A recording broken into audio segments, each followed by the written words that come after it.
நிச்சயமாக பிரவீன். கோவையில் கடந்த 2 ஆண்டுகளுக்கு முன்பாக கோவை மாநகராட்சி மாமன்ற உறுப்பினர் தேர்வு நடைபெற்றது. இந்த தேர்வில் மொத்தம் கோவை மாவட்டத்தில் 100 மன்றங்கள் உள்ளது.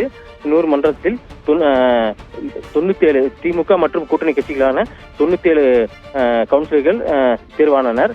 3 அதிமுக கவுன்சிலர்கள் தேர்வாகியுள்ளனர். இந்த முடிவின் பிறகு திமுகவில் கல்பனா ஆனந்தகுமார் மேயராக தேர்வு செய்யப்பட்டார். கடந்த 2 ஆண்டுகளாக மேயர் பதவியில் கல்பனா ஆனந்த் பதிவு வைத்து வந்தார்.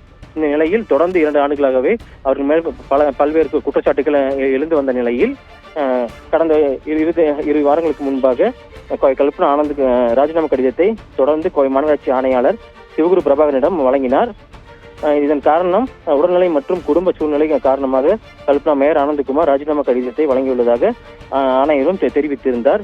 இந்த நிலையில் தற்போது கோவை மாநகராட்சிக்கு புதிய மேயராக 29வது வார்டு மாமன்ற உறுப்பினர் ரங்கநாயகி ராமச்சந்திரன் தேர்வாகி உள்ளார். பிரவீன்.